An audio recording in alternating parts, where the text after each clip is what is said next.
का जो प्रेजेंटेशन है, उस जो फ्लायर्स मिला हुआ है, तो उसके तहत आप देख पा रहे हैं जो टॉपिक आज हम लोग कवर करने वाले हैं। एनडी का प्रेजेंटेशन तो इसमें दिया जाएगा, उसके साथ ही एनडी का प्रमोशन जो अभी चल रहा है, जो कांग्रेस इटली 2021 का जो प्रमोशन चल रहा है, उसके बारे में भी हम लोग बात करेंगे। और ब्लॉकचेन एंड स्मार्ट कॉन्ट्रैक्ट क्या है, उसके बारे में भी हम लोग नॉलेज लेंगे। और एक चीज जो अभी अभी फिलहाल जो न्यूज आया हुआ है कि बहुत सारे जो प्राइवेट एंड गवर्नमेंट बैंक्स है, इसके ऊपर क्या इस प्रोजेक्ट हम लोग जो प्रोजेक्ट के पर काम कर रहे हैं, इस प्रोजेक्ट को लेकर एक पॉजिटिव न्यूज आया हुआ है, उसके बारे में हम लोग देखेंगे। जो कि लगभग हम लोग का जो जैसे टारगेट है, 1 साल के अंदर हम लोग चाहते हैं कि ये एनडी प्रोजेक्ट इंडिया के ऊपर स्टार्ट हो, ताकि ब्लॉकचेन बैंकिंग सिस्टम जो है ये इंडिया के ऊपर 1 साल के अंदर ही स्टार्ट होने वाला है। उसके बारे में भी जानेंगे, और सारे अपडेट्स, और एनडी का प्रोजेक्ट में क्या क्या है, आप लोग को क्या क्या सुविधा मिलने वाला है, उसके बारे में जानते हैं। तो चलिए हम लोग शुरुआत करते हैं। सो वेलकम टू एवरीवन, जो भी आज अपना कीमती समय यहाँ पे लगा के ये प्रेजेंटेशन को सुनने के लिए आए हुए हैं, उन सारे तमाम जो भी जहां से भी हैं, सबको नमस्कार हम लोग के तरफ से। तो ये जो प्रेजेंटेशन जनरली हम लोग आज बात करने वाले हैं डिजिटल इवोल्यूशन के बारे में, जो आगे चल के हम लोग जानेंगे कि कैसे ये डिजिटल इवोल्यूशन आगे ले चल के क्रांति लाने वाला है। जो फिजिकल बैंकिंग का जो बैंक गारंटी सिस्टम है, जो गारंटी सिस्टम है, उसके उसका उसका क्या, उसमें क्या प्रॉब्लम्स है, और उस कौन सा प्रॉब्लम को हम लोग इस डिजिटल इवोल्यूशन के थ्रू हम लोग सॉल्व करने वाले हैं, तो उसके बारे में भी हम लोग जानेंगे। तो चलिए आगे चल के देखते हैं क्या है इस प्रोजेक्ट में। जैसे आप देख पा रहे हैं कि यहाँ पे मेरा नेम का स्लाइड है, जिससे जो लोग यहाँ पे मेरे को पहली बार देख रहे हैं, उन लोग के साथ में मैं I just want to introduce myself that my name is Alok Prasad Mishra. शायद बहुत सारे लोग जानते भी नहीं होंगे मेरे को। मैं मैनेजर हूँ new consumer community partner program में, और प्रोमोटर एवरेज का प्रोमोटर हूँ। एनडी प्रोजेक्ट को प्रमोट कर रहा हूँ इंडिया के ऊपर, जैसे कंपनी ने हम लोग को रेस्पॉन्सिबिलिटी दिया गया है। And member of Indian regional council का मैं मेंबर हूँ। प्राउड स्टूडेंट हूँ एपीआई का, क्योंकि जो जितने भी सारे फाइनेंशियल नॉलेज हम लोग को मिला हुआ है, ये एपीआई के तहत ही हम लोग को मिला हुआ है। ये एक बड़ा उपलब्धि है हम लोग के लिए। और एक इंटरनेशनल स्पीकर हूँ, क्योंकि बहुत सारे बहुत बार कंपनी की तरफ से चांस मिला हुआ है इंटरनेशनल फील्ड के ऊपर रिप्रेजेंट करने के लिए। बाई प्रोफेशन एंटरप्रेन्योर हूँ, प्राइवेट इन्वेस्टर ऑल्सो हूँ। अगर मेरा पर्सनल क्वालिफिकेशन देखा जाए, my personal qualification is MBA in market and finance के पर मैं एमबीए किया हुआ हूँ, और बीटेक इन कंप्यूटर साइंस। आप अगर रिगार्डिंग इस कंपनी और कंपनी के सारे जो हम लोग का प्रमोशन चलता रहता है, जितने सारे अपडेट्स हम लोग प्रोवाइड करते हैं, वो सारे के सारे अपडेट्स आप अगर लेना चाहते हैं, you can follow me on this social site. ये मेरा दोनों सोशल मीडिया का साइट का लिंक दिया गया है, जिसके ऊपर मैं फेसबुक के ऊपर भी अवेलेबल हूँ और लिंक्डइन के ऊपर भी अवेलेबल हूँ। जितने भी सारे न्यूज आते हैं, हम लोग थ्रू सोशल मीडिया हम लोग शेयर करते हैं। तो चलिए आगे चल के देखते हैं क्या इस प्रोजेक्ट में हम लोग के लिए लेके आया हुआ है। ये जो डिजिटल गारंटी है, हम लोग को मात्र एक क्लिक में मिलने वाला है, जो न्यू डिजिटल इवोल्यूशन प्रोजेक्ट के अंदर एवोरिच के इकोसिस्टम में डेवलप हुआ है। तो ये एक नया डिसीजन है फाइनेंस, डिजिटल फाइनेंस का एक नया नया डायरेक्शन है टुवर्ड्स द डिजिटल फाइनेंस। तो कैसे इसका डेवलपमेंट हुआ है, कैसे क्या क्या हुआ है, पहले हम लोग फिजिकल सिस्टम को जानेंगे।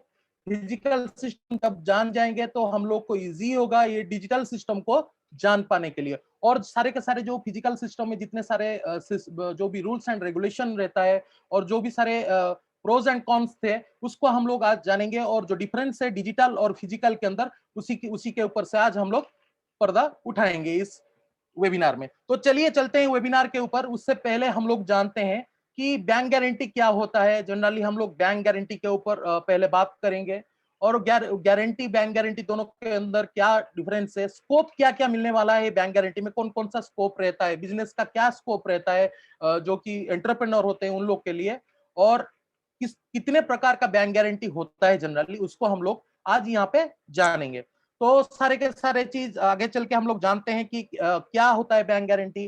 जैसे गारंटी हम लोग देख पा रहे हैं, आपके हम लोग स्क्रीन के ऊपर अभी देख पा रहे होंगे, जो गारंटी का एक जनरल लॉ होता है जिसको अंडरटेकिंग बोला जाता है, किसी दूसरे का डेप्ट, किसी दूसरे का लोन को कोई अंडरटेक करता है कि उस वो अगर पेमेंट ना कर पाए तो उस पेमेंट को रिलीज करने के लिए तब उसको अंडरटेकिंग ऑफ गारंटी बोला जाता है। जैसे आप जानते हैं, अगर वो जिस हिसाब से कॉन्ट्रैक्ट किया गया है उसी हिसाब से अगर पेमेंट ना कर पाए, जो कि फाइनेंशियल इंस्टीट्यूशन होते हैं, वो पेमेंट का गारंटी लेके बिजनेस को एग्जीक्यूट करवाते हैं। तो चलिए, इंडियन कॉन्ट्रैक्ट में, इंडियन कॉन्ट्रैक्ट एक्ट 1972 के अंदर इसको सेक्शन 126 में डिफाइन किया गया है। इसके बारे में सारे डिटेल्स आप अगर चाहेंगे तो गूगल करके पढ़ भी सकते हैं। कॉन्ट्रैक्ट ऑफ गारंटी के नाम पे वहां पे मेंशन किया गया है, आज a contract to perform the promise. जैसे मैं आपको बोल रहा था कुछ समय पहले, ये कॉन्ट्रैक्ट होता है जो प्रोमिस को परफॉर्म करता है, और जो लाइबिलिटी होता है थर्ड पार्टी का, उसको रिलीज करने के लिए इन केस ऑफ जो पर्सन प्राइमरीली रिस्पॉन्सिबिलिटी होता है उस लाइबिलिटी का, वो अगर ठीक टाइम में उसका पेमेंट नहीं कर पाता है तो उस लाइबिलिटी को डिस्चार्ज करने के लिए ये एक प्रोमिस होता है। दस, यहाँ पे हम लोग को पता चला कि एक contract guarantee is a collateral contract. यहाँ पे कोई भी कैश का ट्रांजैक्शन नहीं होता है, ये एक लेटर ऑफ क्रेडिट है और एक कॉन्ट्रैक्ट होता है। जो मेन ट्रांजैक्शन होना है वो दोनों बायर और जो बोरोर और बेनिफिशियरी के बीच में होना है। आगे चल के हम लोग देखेंगे एक पिक्चर में क्या होता है, पार्टीज कैसे बिजनेस में एंटर करते हैं और पार्टीज कैसे बिजनेस को एग्जीक्यूट करते हैं। मान के चलिए दो पार्टी बिजनेस में एंटर कर रहे हैं, बिजनेस कॉन्ट्रैक्ट में एंटर कर रहे हैं। कोई अगर बायर कुछ सेलर से सामान खरीदना चाहता है और उसके पास तुरंत उसको पैसा देने के लिए पैसा नहीं है, उसका पेमेंट साइकिल 1-2 हफ्ता में कहीं से आने वाला हो या 1-2 महीना में कहीं से आने वाला हो, तो जो सेलर होता है वो इमीडिएट ट्रस्ट नहीं कर सकता है बायर के ऊपर। तो इस चीज को, ये जो ट्रस्ट इशू और जो क्रेडिट को इशू को सॉल्व करने के लिए एक थर्ड पार्टी एंटर करता है, वो होता है बैंक। ये बैंक कैसे एंटर करता है, कैसे ये कॉन्ट्रैक्ट को एग्जीक्यूट किया जाता है, कैसे दोनों बिजनेस ट्रांजैक्शन करते हैं, इसके बारे में हम लोग जानेंगे। उससे पहले जान लेते हैं, आप देख पा रहे हैं कि बैंक गारंटी हम लोग का इतना तो आइडिया हो चुका है ऑलरेडी कि बैंक गारंटी एक non fund based credit facility होता है जिसको यूज किया जाता है बिजनेस और कॉन्ट्रैक्ट में, जो फुलफिल करने के लिए जो डिमांडर है और जो सेलर है और जो बेनिफिशियरी है उसके डिमांड को फुलफिल करने के लिए इसको एग्जीक्यूट किया जाता है और इसको डेवलप किया जाता है। Bank guarantee is A promise from A bank that liabilities of borrower will be met in the event of borrower fails to fulfill the contractual obligation। जो बैंक गारंटी है ये एक प्रोमिस है बैंक के तरफ से, अगर एक पार्टी जो बायर है अगर उसका पेमेंट ठीक टाइम पे नहीं होता है, अगर बायर ठीक टाइम पे सेलर को पेमेंट नहीं कर देता है, तो बैंक उस पेमेंट जो कॉन्ट्रेक्चुअल ऑब्लिगेशन को और जो पेमेंट को जो सेलर पार्ट को ट्रांसफर बेनिफिशियरी को कर देता है। तो यहाँ पे आप देख रहे हैं कि अगर एप्लीकेंट कॉन्ट्रैक्ट के हिसाब से अगर पेमेंट ठीक टाइम पे जिस हिसाब से कॉन्ट्रैक्ट बनाया गया है उसी हिसाब से अगर पेमेंट ट्रांसफर कर देता है तो बैंक को वहां पे कोई भी पेमेंट पे करने का जरूरत नहीं है, और ये जो बैंक गारंटी है और वहां पे नॉल एंड वर्ड हो जाता है। ये इसमें क्या एक्चुअली हेल्प मिलता है, it helps to reduce transaction risk. जैसे बहुत बड़े बड़े ट्रांजैक्शन होता है उस ट्रांजैक्शन रिस्क को ये घटाता है, और जो ट्रस्ट इश्यूज रहते हैं, ट्रस्ट इश्यूज जो रहता है बायर और सेलर के बीच में, बेनिफिशियरी और बोरोवर के बीच में, वो ट्रस्ट इश्यू को ये कम कर देता है और बिजनेस को बढ़ावा मिलता है। चलिए आगे चल के जानते हैं इसका इंपॉर्टेंट फीचर्स, बैंक गारंटी के अंदर क्या क्या रहता है। जनरली इंपॉर्टेंट फीचर्स मेंशन किया जाता है, जैसे एक वैलिडिटी पीरियड मेंशन उसमें किया जाता है कि कितने महीने के लिए ये बैंक गारंटी प्रोवाइड किया जा रहा है। कोई एक्चुअली लिख रहे हैं sound is not clear, if I am not clearly Audible please chart में आप प्लस डालिए तो पता चल जाएगा साउंड क्लियर नहीं आ रहा है। अगर साउंड क्लियर आ रहा है तो आप 1 करके प्रेस कीजिए।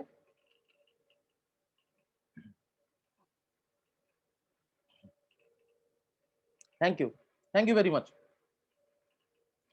तो ये इंपॉर्टेंट फीचर्स क्या रहता है बैंक गारंटी का, उसका हम लोग चलिए जानते हैं। उसमें एक स्पेसिफाइड वैलिडिटी पीरियड मेंशन किया जाता है कि जो कितने दिन के लिए बैंक गारंटी वैलिड होता है, जिसमें 3 महीना हो सकता है, 6 महीना हो सकता है, डिपेंड करता है किस तरह का कॉन्ट्रैक्ट में दोनों एंटर किए हुए हैं। अकॉर्डिंग टू द कॉन्ट्रैक्ट, जैसे 10 साल तक भी बैंक गारंटी प्रोवाइड कर दिया जाता है। बड़े बड़े इंफ्रास्ट्रक्चर प्रोजेक्ट में 10 साल 12 साल तक काम चलता रहता है, तो उसी के ऊपर भी बैंक गारंटी बैंक प्रोवाइड कर देता है। एक स्पेसिफिक अमाउंट उसमें मेंशन किया जाता है कितने अमाउंट का बैंक गारंटी दिया गया है। और पर्पोज, मेन पर्पोज क्या है इस बैंक गारंटी का, उसको वहां पे मेंशन किया जाता है। और कौन कौन सा इवेंट में ये इन्वोक हो सकता है, किस इवेंट में रिवोक हो सकता है, और बैंक से जो पैसा कलेक्शन किया जा सकता है उसमें भी वो मेंशन किया जाता है। और ये जो बीजी प्रोवाइड किया जाता है ये 100% कोलेट्रल के ऊपर दिया जाता है, कोई भी बैंक इसको फ्री में नहीं देता है। जैसे जो भी बायर रहता है, जब ये अप्लाई करता है, अप्रोच करता है बैंक को बीजी के लिए, उसका अकाउंट वहां पे होना चाहिए, उसका डिपॉजिट वहां पे होना चाहिए, उसका नेशनल सिक्योरिटी सर्टिफिकेट उसको देना पड़ता है, और केबीपी और प्रॉपर्टी, ये बहुत सारे कोलेट्रल को कवर करके, प्लेज करके ही इसको दिया जाता है। चलिए जानते हैं कि जो चार्जेस क्या रहता है और प्रोसीजर क्या रहता है। जैसे आप लोग देख पा रहे हैं, एक बैंक गारंटी का processing time 30 days to 3 months लग जाता है, डिपेंड करता है बैंक के ऊपर। कौन सा बैंक कितने दिन में करता है, डिपेंड करता है उसके ऊपर। और जो चार्जेस रहता है जनरली वो 3 से 15% का चार्जेस बैंक रखता है। और एक एक्सक्लूडिंग चार्जेस रहता है, जैसे आप अगर प्रॉपर्टी मॉर्गेज करके लोन ले रहे हैं या बैंक गारंटी ले रहे हैं, उसके लिए जो उनका लीगल टीम रहता है, जो लीगल सेल रहता है, पहले आपका पेपर को रिव्यू किया जाता है, फिर जो एस्टिमेटर होता है उसका एस्टिमेशन कॉस्ट निकालता है, और जो वैल्यूअर एस्टिमेटर, इन लोग का चार्ज अलग रहता है। तो आगे चल के हम लोग जानेंगे कि कितने टाइप का होता है जो बैंक गारंटी। जनरली आप देख पा रहे हैं on screen types of bank guarantee. जो ट्रेडिंग में, ट्रेडिंग मतलब बाइंग सेलिंग में यूज होता है, एक फाइनेंशियल गारंटी होता है, फॉरेन बैंक गारंटी होता है, और एक डेफर्ड पेमेंट गारंटी होता है। और जो जनरली कॉन्ट्रैक्ट्स में यूज होता है उसको बिड बॉन्ड गारंटी और ईएमडी बोला जाता है, जिसको अर्नेस्ट मनी डिपॉजिट भी बोला जाता है। और एक होता है एडवांस पेमेंट गारंटी, और एक होता है परफॉर्मेंस बैंक गारंटी। चलिए एक एक को यहाँ पे हम लोग देखेंगे कि कौन सा बैंक गारंटी कैसे होता है और कैसे काम करता है।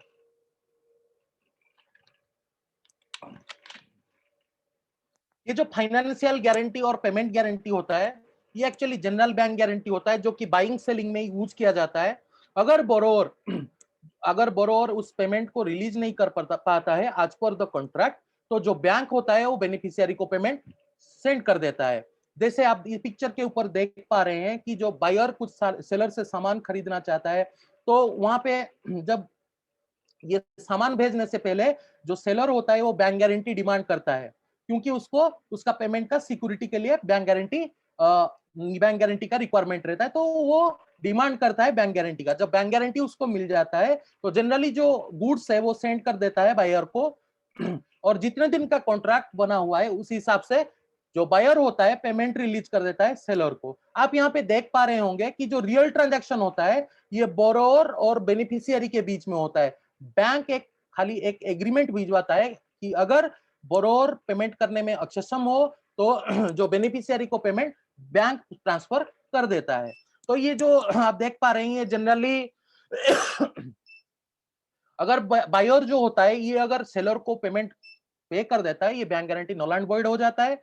जो ट्रस्ट एंड क्रेडिट का इशू को ये घटाता है और बिजनेस को बढ़ावा देता है। चलिए आगे देखते हैं। और एक होता है फॉरेन बैंक गारंटी। ये जैसे देखे हम लोग जनरल बैंक गारंटी और पेमेंट बैंक गारंटी, जनरली कोई अगर इंडिया से कोई अगर बायर रहता है, वो इंपोर्ट करना चाहता है कुछ सामान बाहर से, तो जब उसके लिए जब बैंक उसके लिए भी डॉलर में बैंक गारंटी प्रोवाइड कर देते हैं, उसको फॉरेन बैंक गारंटी बोला जाता है। यहाँ पे भी वही सेम है, अगर बोरोवर ठीक टाइम में पेमेंट नहीं करता है as per the contractual obligation, जो पेमेंट है बैंक ट्रांसफर कर देता है एडवाइजरी बैंक को। यहाँ पे भी आप जनरल देख पा रहे हैं, ये भी बाइंग एंड सेलिंग में यूज होता है। 3 कॉन्ट्रैक्ट जो कि बाइंग एंड सेलिंग में यूज होता है, और 3 कॉन्ट्रैक्ट्स में जनरली यूज होता है। चलिए और एक कॉन्ट्रैक्ट उसको देखते हैं, deferred payment guarantee. Deferred payment guarantee क्या होता है आगे चल के देखते हैं। ये जनरली ह्यूज अमाउंट के ट्रांजैक्शन के ऊपर यूज किया जाता है। ये इसके तहत इंस्टॉलमेंट में भी पेमेंट किया जा सकता है। डीपीजी एक्चुअली जो प्रोवाइड करते हैं, जो अगर बायर को अगर सेलर कुछ टाइम पीरियड अलाउड कर देता है, मान के चलिए कोई दोनों के बीच में कोई बिजनेस जनरेट हुआ है या कुछ बिजनेस एग्जीक्यूट हुआ है, अगर मान के चलिए उसका पेमेंट के लिए उसको 1 साल या 1.5 साल या 6 महीने का टाइम पीरियड अलाउड कर देता है, तो बैंक उसी के ऊपर डेफर्ड पेमेंट गारंटी भी करवा देता है। जैसे आप देख पा रहे हैं कि अगर बायर सेलर को ठीक टाइम पे पेमेंट नहीं करता है तो बैंक उस पेमेंट को रिलीज कर देता है। अगर ठीक टाइम पे कर देता है तो जो बैंक गारंटी होता है वो नॉल एंड वॉइड हो जाता है। यहाँ पे भी आप देख पा रहे हैं कि जो credit issue and trust issue को यहाँ पे घटाता है और बिजनेस डेवलप कर सकते हैं कोई कहीं पे भी जगह, कहीं पे भी आप। चलिए आगे चल के देखते हैं, ये तो तीनों गया जो कि हम लोग ट्रेडिंग में यूज करते हैं। अभी चलिए कॉन्ट्रैक्ट में इसका कैसे यूज होता है उसके ऊपर देखते हैं, जिसको पहले बोला जाता है बीट बॉन्ड गारंटी। जैसे हम लोग कुछ टाइम पहले देख रहे थे कि अर्नेस्ट मनी डिपॉजिट इसको भी बोला जाता है, क्योंकि देखिए जो टेंडरिंग एजेंसी होता है, जब वो टेंडर निकालता है उसमें बहुत सारे छोटे बड़े कंपनी टेंडर में पार्टिसिपेट करते हैं। तो जब ये लोग जब टेंडर में पार्टिसिपेट करते हैं, उन लोग को पहले बोला जाता है एक बीट बॉन्ड भरने के लिए। मान के चलिए किसी को अगर टेंडर अवार्ड हो जाता है और वो जो अवार्डेड कंपनी अगर काम छोड़ देता है और ये जो टेंडर को अगर ठीक तरह से नहीं कर पाता है, जो अमाउंट वो बैंक गारंटी के हिसाब से, जैसे कि प्रोजेक्ट का 1 और 2% आज बिड बॉन्ड गारंटी रखा जाता है, उसको रिवोक कर दिया जाता है और बैंक से कलेक्ट कर लिया जाता है। क्योंकि जो टेंडरिंग एजेंसी होता है और जो गवर्नमेंट एजेंसीज होते हैं, जब वो टेंडर निकालते हैं उसमें उनका बहुत सारे खर्चा होता है, जो जैसे एस्टिमेटर उसका कॉस्ट निकालते हैं और जो टेंडर में एडवर्टाइजमेंट होता है उसका भी बहुत सारे कॉस्ट लग जाता है। तो सारे के सारे ये रिस्क से बचने के लिए ये जनरली रखा जाता है। अगर जो सक्सेसफुल बिडर अगर वो काम से हट जाता है तो ये बीजी इन्वोक्ट कर लिया जाता है और बैंक से कलेक्ट कर लिया जाता है अमाउंट। चलिए आगे चल के देखते हैं, और एक है जिसको एडवांस पेमेंट गारंटी बोला जाता है। जनरली आप देख पा रहे हैं, कोई अगर 3 कंपनी एक कॉन्ट्रैक्ट और एक कॉन्ट्रैक्ट में आए हुए हैं,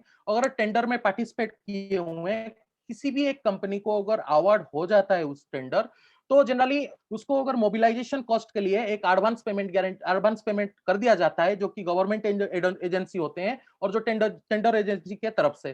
तो मान के चलिए जब वो उसको एडवांस पेमेंट कर दिया जाता है, उसके अगेंस्ट में एक जो एक्चुअल ट्रांजैक्शन होता है, उस एक्चुअल ट्रांजैक्शन के अगेंस्ट एक बैंक गारंटी रखा जाता है। मान के चले कल जो अवार्डेड कंपनी है उसका बिजनेस हाउस बंद हो जाता है या काम छोड़ के चला जाता है, जो एडवांस पेमेंट उसको दिया गया है तो बैंक से उसको रिकवर करने के लिए ये रखा जाता है। इसमें भी आप जो देख पा रहे हैं कि जो ट्रांजैक्शन का जो रिस्क रहता है, जो अवार्डेड कंपनी को जो एडवांस पेमेंट किया जाता है, उस रिस्क को कम करने के लिए ये एडवांस पेमेंट गारंटी रखा जाता है। अगर जो in case the contract is not fulfilled, contract अगर फुलफिल नहीं किया जाता है, ये एपीजी को इन्वोक कर लिया जाता है और बैंक से कलेक्ट कर लिया जाता है अमाउंट। अभी नेक्स्ट चल के देखेंगे और एक है जिसको परफॉर्मेंस बैंक गारंटी बोला जाता है। जैसे नाम से आप लोगों को पता चल जा रहा होगा कि परफॉर्मेंस बैंक गारंटी जनरली होता है क्या, कि ये परफॉर्मेंस के ऊपर रखा जाता है। मान के चलिए कोई अगर अवार्डेड कंपनी है, उसको काम मिला हुआ है, और ये जनरली कंस्ट्रक्शन लिंक्ड पेमेंट होता है, क्योंकि कंस्ट्रक्शन लिंक में जैसे कोई लॉन्ग रोड का काम हो रहा है, कहीं फ्लाईओवर का काम होता है, वो बहुत टाइम के लिए काम चलता रहता है और उसका पार्टली पेमेंट रिलीज किया जाता है। मान के चलिए जब पार्टली पेमेंट रिलीज किया जाता है, कोई अगर अनफिनिश्ड आइटम वो छोड़ देता है या कहीं पे टूट फूट जाता है, यहाँ पे कहीं पे अगर ब्रेकेज देखा जाता है, तो उसके अगेंस्ट में ये रखा जाता है। अगर कहीं पे भी अनफिनिश्ड या अनसप्लाइड आइटम के अगेंस्ट अगर वो काम से ठीक से नहीं करता है, तो जनरली इस बैंक गारंटी को रिवोक कर दिया जाता है और बैंक से कलेक्शन करके जो जो सारे अनफिनिश्ड आइटम रहते हैं उसको भरपाई किया जाता है। ये जो जनरली जो ये कॉन्ट्रैक्टर से रखा जाता है, ये जनरली जो परफॉर्मेंस बैंक गारंटी है, अगर कॉन्ट्रैक्टर ठीक तरह से परफॉर्म नहीं करता है तो ये इसको इन्वोक कर लिया जाता है। तो ये था सारे के सारे जो बैंक गारंटी ट्रेडिशनल बैंकिंग में हम लोग यूज करते हैं। चलिए अब देखते हैं कि कैसे कॉन्ट्रैक्ट होता है, कैसे एग्जीक्यूट किया जाता है, कैसे बैंक गारंटी को सेंड किया जाता है, जो कि एप्लीकेंट टू बेनिफिशियरी। जनरल आप यहाँ पे पिक्चर के ऊपर देख पा रहे हैं कि how does the bankers guarantee and stand by letter और क्रेडिट वर्क, कैसे काम करता है उसको देखते हैं। जब दोनों एप्लीकेंट एंड बेनिफिशियरी एंटर करते हैं एक कॉन्ट्रैक्ट में, जो बेनिफिशियरी होता है वो डिमांड करता है पहले एप्लीकेंट को बैंक गारंटी के लिए। जो एप्लीकेंट होता है उसका जो इशूइंग बैंक है, वहां पे जाके वो अप्रोच करता है बीजी के लिए। अगर बीजी हो जाता है तो उसको नोटिफाई कर दिया जाता है, वो ओवर द काउंटर कलेक्ट करके बेनिफिशियरी को डायरेक्ट भी सेंड कर सकता है या तो भी हार्ड कॉपी उसको सेंड कर सकता है। और जो बैंक होता है, जो उसका एडवाइजरी बैंक होता है बेनिफिशियरी को, उसको फाइनेंशियल इंस्ट्रक्शन सेंड कर देता है कि ये बैंक गारंटी आपके बेनिफिशियरी के नाम पे बनाया गया है। ये जनरली काम करता है इसी हिसाब से, और कॉन्ट्रैक्ट में एंटर होके कॉन्ट्रैक्ट को एग्जीक्यूट किया जाता है और काम को खत्म करके बिजनेस को जनरेट किया जाता है। This is all about the आप देख पा रहे थे कि जो ट्रेडिशनल बैंक गारंटी है। अभी चल के देखते हैं कि ये जो ट्रेडिशनल बैंक गारंटी और डिजिटल बैंक गारंटी में क्या तब्दीली किया गया है, क्या चेंज किया गया है और इस प्रोजेक्ट में क्या ऐसे लेके हम लोग के लिए आया है। तो चलिए आज का प्रोग्राम के अंदर हम लोग जानेंगे कि हम लोग कौन हैं और कहां से हम लोग हैं और एनडी का मिशन क्या है और क्या ये हम लोग को ऑफर करने वाला है, कौन सा इंस्ट्रूमेंट हम लोग को ऑफर करने वाला है, इसका एंड यूजर कौन कौन रहेंगे, डिजिटल रेटिंग क्या है, क्या नया प्रोफेशन सब इस प्रोजेक्ट के तहत आ रहा है और एनडी बिजनेस क्या है। चलिए आगे एक एक करके हम लोग उसके बारे में जानते हैं। उससे पहले हम लोग कौन हैं और कहां से हैं जानने से पहले हम लोग को थोड़ा इतिहास जानना पड़ेगा, क्योंकि बिना इतिहास के आज का कोई वजूद नहीं रहता है, तो इतिहास जानना बहुत जरूरी है। तो यहाँ पे आप देख पा रहे हैं तीन लोगो, जो तीन लोगो होता है, तीन लोगो आपके सामने आ रहा है। पहले देख पा रहे हैं 2011 में एकेडमिक ऑफ प्राइवेट इन्वेस्टर, जिसका स्थापना हुआ था। फिर 2019 में क्रिप्टो यूनिट प्रोग्राम का सृजन हुआ। फिर 2021 में एनडीई प्रोजेक्ट को स्थापना किया गया। तो ये जनरली हम लोग एक एक करके सारे के सारे प्रोजेक्ट के बारे में आगे चल के डीपली थोड़ा थोड़ा जानेंगे। तो चलिए आगे चल के जानते हैं academic of private investor actually है क्या। ये ग्लोबल ऑनलाइन ऑनलाइन पोर्टल है 10 साल के एक्सपीरियंस के साथ, जिसमें 16,50,000 रजिस्टर्ड यूजर हैं ओवर 176 कंट्री। और यहाँ पे जो टीचर्स हम लोग को टीचिंग प्रोवाइड करते हैं वो हाईली एक्सपीरियंस्ड होते हैं इन्वेस्टमेंट एंड फाइनेंस के रिगार्डिंग। और यहाँ पे practical training regarding finance, investment and personal growth के ऊपर ट्रेनिंग प्रोवाइड किया जाता है। और जो ट्रेनिंग कोर्सेस यहाँ पे हम लोग को मिलता है, ग्रुप सेशन के तहत हम लोग को ट्रेन किया जाता है, वन टू वन ट्रेनिंग दिया जाता है और मेंटरिंग करके हम लोग को ट्रेनिंग मिलता है। ये 2011 में बना हुआ था। तो चलिए इसके बारे में और थोड़ा सा जानते हैं, क्योंकि इसके बारे में एक वीडियो चलाएंगे और उसको जानेंगे कि एकेडमिक प्राइवेट इन्वेस्टर एक्चुअली है क्या चीज। चलिए जानते हैं और देखते हैं।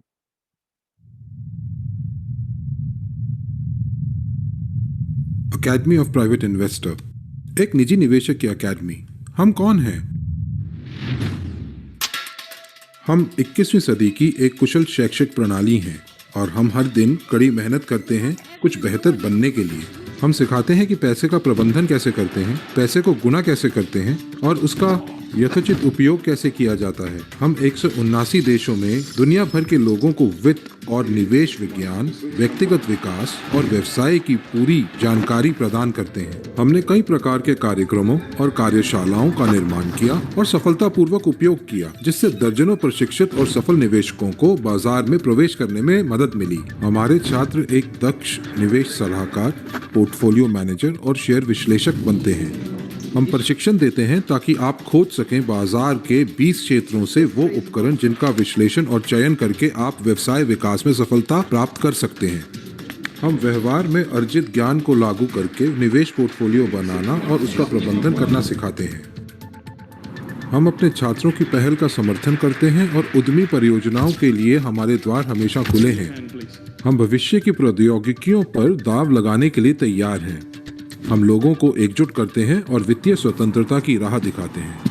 हम आपको विकसित करते हैं और विश्व की नई आर्थिक विकास की अवधारणा के अनुसार एक नई वास्तविकता के निर्माण के हेतु मार्गदर्शन करते हैं। यह पूछने की बजाय कि हम कितना कमाते हैं, यह समझना अधिक महत्वपूर्ण है कि हमें अपनी कमाई कैसे संरक्षित करनी है और पूंजी कैसे बढ़ानी है। और हमारे पास इन सभी सवालों के जवाब हैं। आखिरकार हम निजी निवेशक की अकेडमी हैं। हमने अधिक दक्षता, वैश्विक पहुंच और वित्तीय ज्ञान साझा करने की क्षमता हासिल करने के लिए अपने ब्रांड का अद्यतन किया है। दुनिया के लिए, लोगों के लिए, आपके लिए।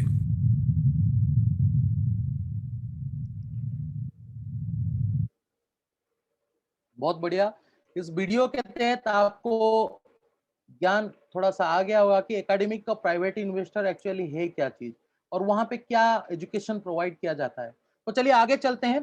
तो यहाँ पे आप देख पा रहे हैं क्रिप्टो यूनिट प्रोजेक्ट क्रिएटेड हुआ था इन द ईयर ऑफ 2019। ये एक इनोवेटिव ट्रेनिंग प्रोग्राम था जिसके तहत हम लोग को ट्रेनिंग मिला और शिक्षा मिला और को ओनर बनने का हम लोग को सुविधा मिला डब्ल्यूसीआरयू पोर्टफोलियो के अंदर। जो ग्लोबल पोर्टफोलियो के अंदर डब्ल्यूसीआरयू में हम लोग को सह मालिकाना मिला विथ ए मिनिमल रिसोर्सेस। एक छोटा सा इन्वेस्टमेंट के साथ हम लोग को यहाँ पे जो ग्लोबल पोर्टफोलियो में डब्ल्यूसीआरयू का को ओनरशिप मिलने का अवसर हम लोग को मिला। तो चलिए आगे चल के देखते हैं और क्या क्या इस प्रोजेक्ट के साथ क्या माइलस्टोन, क्या उसका इंपॉर्टेंट डेट था डेवलपमेंट का, इसके बारे में चलिए हम लोग जानते हैं। जैसे आप देख पा रहे हैं एक टाइमलाइन प्रोवाइड किया गया है जो क्रिप्टो यूनिट प्रोग्राम 30 मार्च 2019 को लॉन्च किया गया था। उसके बाद 8 जनवरी 2020 को हम लोग ट्रांजिशन हुआ सेकेंड स्टेज में हम लोग का संक्रमण हुआ। फिर 19 अप्रैल 2020 में हम लोग डाटा माइग्रेशन के लिए ब्लॉकचेन के ऊपर स्टार्ट कर दिए, तो डाटा ट्रांजैक्शन हुआ ब्लॉकचेन के लिए। और अगस्त 2020 में हम लोग को SEC जो सिक्योरिटी एक्सचेंज एंड कमीशन का हम लोग को ऑथराइजेशन मिला, और एक ऑथराइजेशन हम लोग के पास भी है, फिनमा का जो स्विट्जरलैंड बेस्ड अथॉरिटी है, जो हम लोग को ऑथराइजेशन दिया, हम लोग को मिला है वहां से। इसका मतलब सारे के सारे जो लीगल डॉक्यूमेंट्स है और जो लीगलिटी है अभी हम लोग के पास सारे के सारे मौजूद है। और फिर जो आप देख पा रहे हैं 28 जनवरी 2021 में लॉन्च हुआ न्यू डिजिटल इवोल्यूशन। उसका जरूरत क्यों था उसको लॉन्च करना, उसके बारे में हम लोग आगे चल के जानेंगे, उसका जरूरत क्या था। आप जैसे यहाँ पे देख पा रहे हैं कि बहुत बड़े बड़े कंपनियों का न्यूज निकला हुआ है, जो न्यूज कटिंग्स आप देख पा रहे हैं, क्यों इसका जन्म हुआ और क्यों इसका रिक्वायरमेंट हुआ। जैसे आप देखे हुए हैं कि होटल इंडस्ट्री और आपका जो एविएशन इंडस्ट्री, उसी हिसाब से बहुत सारे प्रोडक्शन यूनिट जो कि लॉस मेकिंग सेक्टर में ड्यू टू कोविड-19 कोरोना वायरस के वजह से, लॉकडाउन और शटडाउन के वजह से वो लॉस मेकिंग सेक्टर में चले गए हैं। जो कि बड़े बड़े कंपनी नहीं, उसके साथ जो प्राइवेट इंडिविजुअल्स भी है वो लोग भी अपना जॉब से हाथ धो बैठ चुके हैं ऑलरेडी।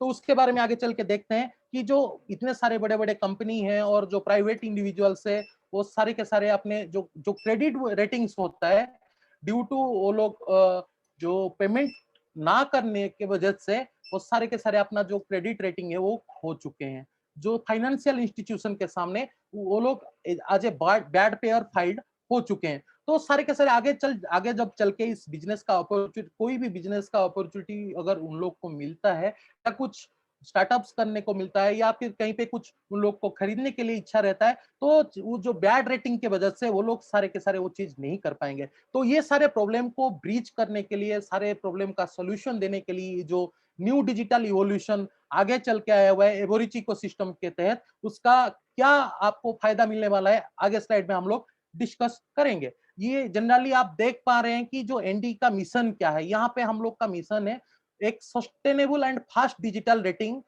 बनाने के लिए, कि कंपनी और इंडिविजुअल पर्सन लोगों के लिए। तो आप देख पा रहे हैं कि व्यक्तिगत लोग के लिए और कंपनियों के लिए एक डिजिटल रेटिंग बनाना, स्थायी डिजिटल रेटिंग, फास्ट एंड स्थायी डिजिटल रेटिंग बनाना सारे के सारे लोग के लिए। तो चलिए आगे देखते हैं और क्या क्या इस प्रोजेक्ट में है। जैसे आप देख पाएंगे अभी कि जो ट्रेडिशनल गारंटी होता है बैंक का, उसका कुछ कंडीशन, टर्म्स एंड कंडीशन रहता है। उस टर्म्स एंड कंडीशन को हम लोग चलिए जानते हैं। जो कि पहले हम लोग बैंक में जाते हैं तो हम लोग का पहले क्रेडिट रेटिंग चेक किया जाता है, फिर हम लोग को लोन के लिए, जब हम लोग लोन अप्रोच करते हैं, फिर हम लोग का लोन के लिए फाइल को प्रोसीड किया जाता है। तो जनरली उसके लिए यहाँ पे हम लोग अगर कोई ट्रेडिशनल बैंकिंग सिस्टम में जाएं, तो जनरली हम लोग को 2 से 15% हम लोग को एक नॉन रिफंडेबल फी हम लोग को पे करना पड़ता है। और आप जितने अमाउंट का लोन लेंगे, उसका 100% गारंटीड आपको डिपॉजिट कैपिटल देना पड़ता है या तो प्रॉपर्टी देना पड़ता है। जैसे पिछले स्लाइड में मैं बात कर रहा था, अगर प्रॉपर्टी देना पड़ेगा उसका प्रोसीजर अलग रहता है, और डिपॉजिट कैपिटल का उसका प्रोसीजर अलग रहता है। और जो आप देख पा रहे हैं कि जब हम लोग एंटर करते हैं कॉन्ट्रैक्ट में या एग्जिट करते हैं कॉन्ट्रैक्ट से, उसके लिए बहुत टाइम लग जाता है। जैसे आप जानते हैं कि इंडिया में कोई भी अगर एनओसी के लिए बैंक में after after complete your tenor, जो टेनर पीरियड रहता है, टेनर पीरियड कंप्लीट करने के बाद, जो लोन का टर्म पीरियड के बाद आप जब अप्लाई करते हैं एनओसी के लिए, कितना दिन लग जाता है। तो यहाँ पे जनरली आप देख पा रहे हैं time required to deposit the deposit, जो हम लोग डिपॉजिट कर रहे होंगे, और at the end of the payment हम लोग को उसको रिटर्न, कोलेटरल को रिटर्न पाने में बहुत देरी लगता है। और ये सबसे बड़ा जो प्रॉब्लम है ट्रेडिशनल गारंटी सिस्टम में, यहाँ पे जो टाइम लग जाता है, क्योंकि एवरी बिजनेस, कोई भी बिजनेस जल्दी कैसे हो सकता है, जब हम लोग उसको फाइनेंशियल असिस्टेंट जितना जल्दी ट्रांसफर करेंगे, उतना जल्दी बिजनेस डेवलप हो सकता है और बिजनेस एग्जीक्यूशन हो सकता है, और सारे के सारे लोग कॉन्ट्रैक्ट का एग्जीक्यूट कर पाएंगे। यहाँ पे जैसे आप देख पा रहे हैं जो टर्म ऑफ इश्यू है 90 से 120 दिन लग जाता है। तो चलिए आगे चल के देखते हैं कि जो बैंक हम लोग का जो डिजिटल बैंक गारंटी है, उसमें क्या सुविधा लेके आया हुआ है हम लोग के लिए, और सारे के सारे जो एंटरप्रेन्योर्स है उन लोग के लिए क्या लेके आया हुआ है, और जो प्राइवेट इंडिविजुअल्स है उन लोग के लिए क्या लेके आया हुआ है। चलिए आगे चल के देखते हैं। आप यहाँ पे देख पा रहे हैं हम लोग एक डिफरेंशिएट स्लाइड बनाए हुए हैं, जो आप बैंक गारंटी, जो ट्रेडिशनल बैंक गारंटी और जो डिजिटल बैंक गारंटी में आप लोग को सुविधा मिलने वाला है। यहाँ पे आप देख पा रहे हैं कि जो ट्रेडिशनल बैंक गारंटी में आपको बहुत सारे डॉक्यूमेंटेशन प्रोसेस में देके जाना पड़ता है, और यहाँ पे आप देख पा रहे हैं जो डिजिटल बैंक गारंटी में आपको आपको कोई भी पेपर वर्क, आप एक बार अपना केवाईसी ब्लॉकचेन के ऊपर करवा लिए तो बार बार आपको पेपर का वर्क करने का कोई जरूरत नहीं है। और जैसे देख पा रहे हैं कि बैंक गारंटी में जनरली असेसमेंट किया जाता है एप्लीकेंट का क्रेडिट वर्दीनेस को पहले। यहाँ पे जैसे आप लोग का डिजिटल बैंक गारंटी में असेसमेंट किया जाता है प्रोजेक्ट का क्रेडिट वर्दीनेस को, क्योंकि ये बैकअप किया जाता है रियल एसेट के तहत, तो यहाँ पे प्रोजेक्ट का क्रेडिट वर्दीनेस देखा जाता है। और आप जो देख पा रहे हैं कि जनरल बैंक गारंटी जो रहता है वहां पे आपको जब प्रोसेस रहता है बहुत कॉम्प्लिकेटेड रहता है और टाइम टेकिंग होता है।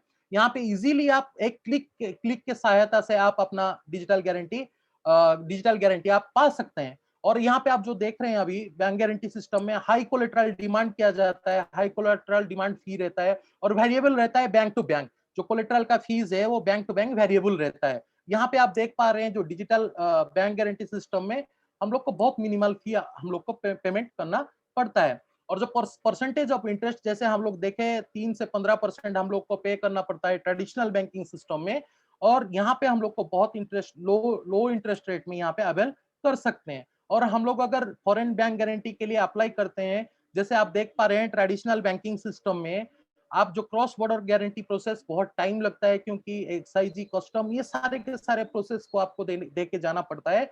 जब आप इस प्रोसेस के अंदर जाते हैं तो बहुत टाइम लग जाता है। यहाँ पे आपको जो ब्लॉकचेन है उसका कोई सीमा ही नहीं रहता है, तो from anywhere you can apply. और जो फॉरेन बैंक गारंटी के साथ आप बहुत जल्दी बहुत स्पीड से बीट कर सकते हैं और कॉन्ट्रैक्ट कर सकते हैं। फाइनेंशियल जो हम लोग का जो ट्रेडिशनल बैंक गारंटी में जो फाइनेंशियल और मैनुअल एरर बार बार हम लोग को पेपर सबमिट के लिए बुलाया जाता है बैंक के तरफ से, ये भूल हुआ है, ये और एक बार आपको सबमिट करना पड़ेगा, बार बार हम लोग को बुलाया जाता है। और लोन को भी देने के लिए उसके लिए हम लोग को पीसी भी देना पड़ता है, जो कि जो आप ब्लॉकचेन के ऊपर जब आप लोग लोन के लिए अप्लाई करेंगे वहां पे कोई भी फ्रॉड होने का चांसेस नहीं है।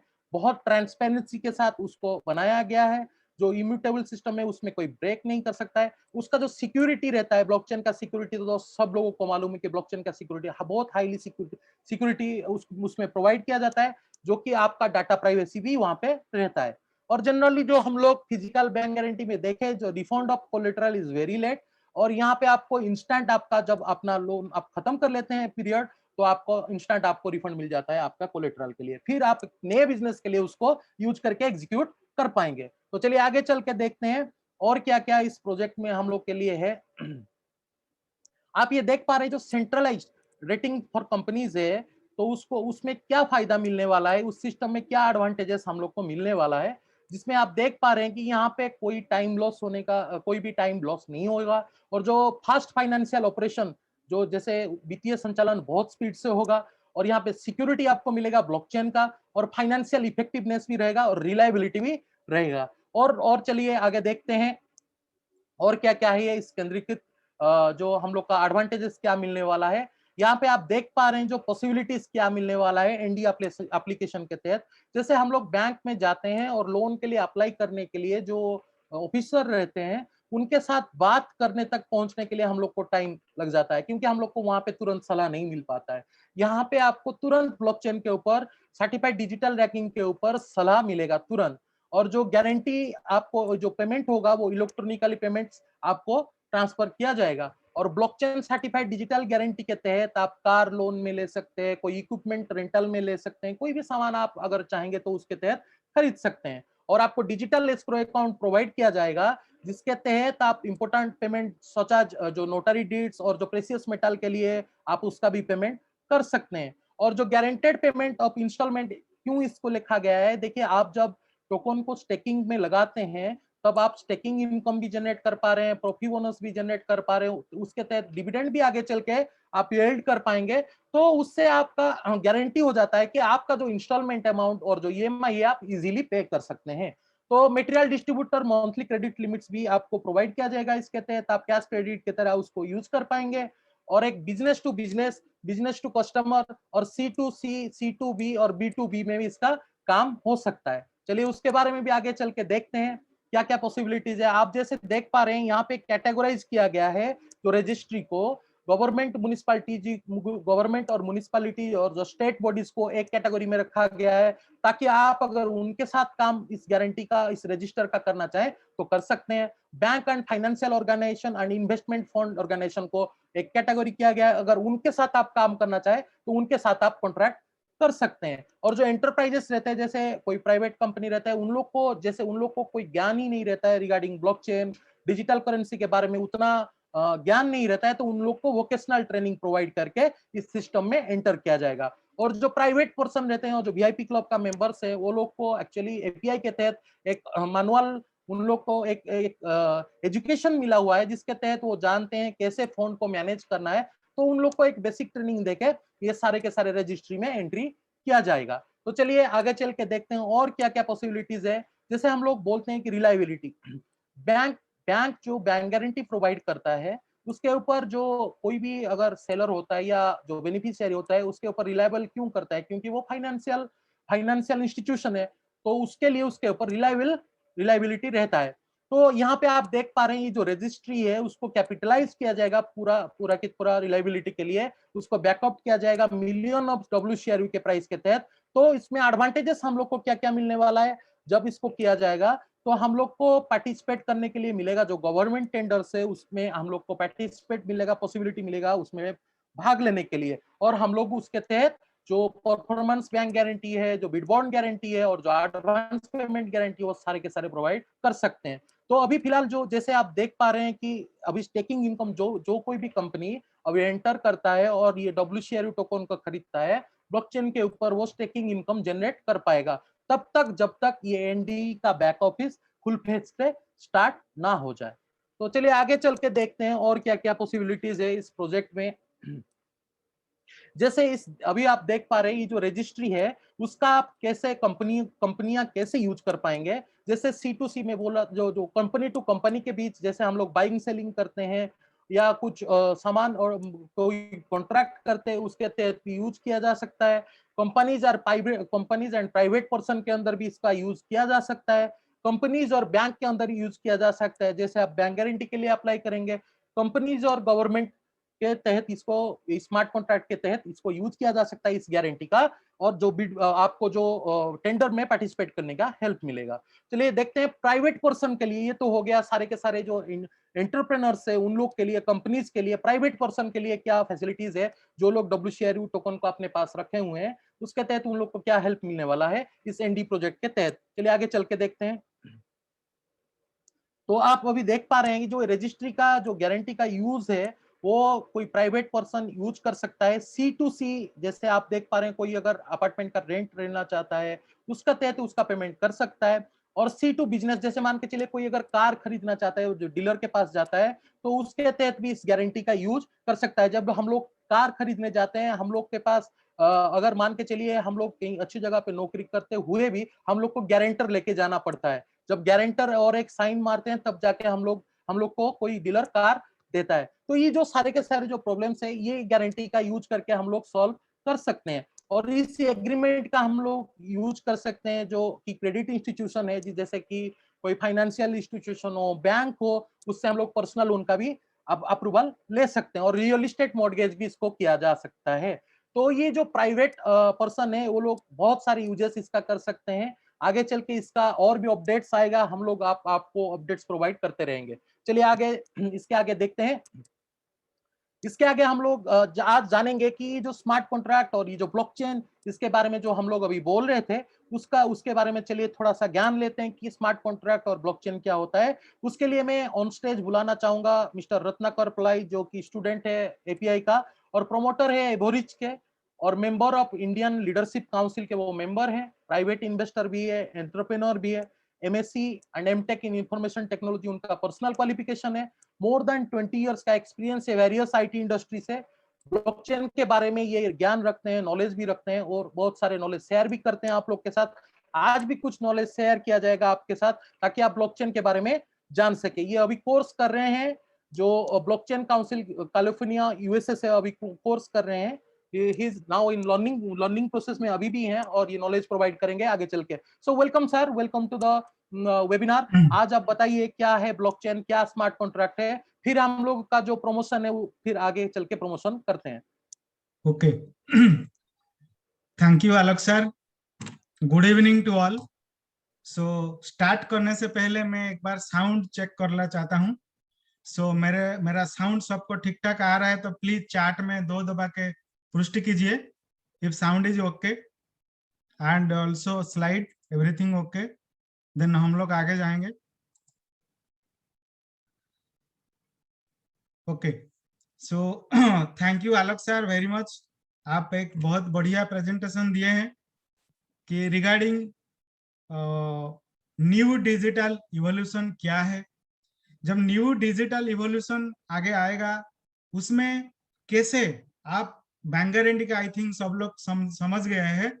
तो बैंक गारंटीज क्या है, what are the different type of bank guarantees available in financial sectors.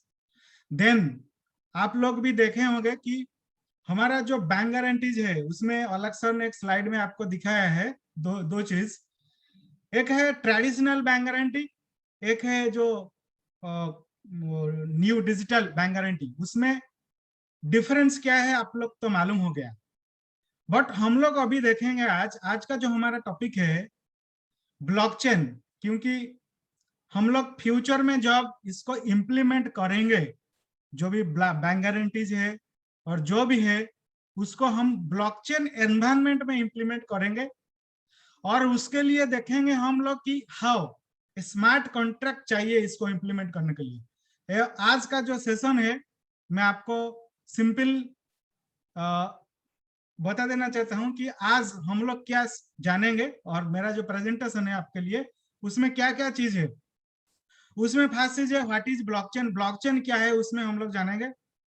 Second, benefits and features of blockchain technology क्या है उसका बारे में भी जानेंगे। हाउ ब्लॉकचेन वर्क्स, ब्लॉकचेन कैसे काम करता है उसका बारे में भी हम लोग जानेंगे। What is smart contract, smart contract क्या है, क्योंकि स्मार्ट कॉन्ट्रैक्ट का मेजर रोल है इसमें। जो ब्लॉकचेन एनवायरनमेंट में जिस टाइप का भी ट्रांजैक्शन होता है उसमें स्मार्ट कॉन्ट्रैक्ट का मेजर रोल है। सो स्मार्ट कॉन्ट्रैक्ट क्या है उसका बारे में भी जानेंगे and how smart contract works उसका बारे में भी जान लेंगे। एंड जैसे कि traditional contract and smart contract उसको कैसे डिजिटलाइज किया गया है उसका बारे में भी जानेंगे। सो मैं इस सेशन को आगे लेने से पहले सिंपल एक क्वेश्चन आपको पूछता हूं। अभी आई थिंक 119 पार्टिसिपेंट है। मेरा क्वेश्चन है कि आप सब लोग ब्लॉकचेन का बारे में क्या नॉलेज है सबको?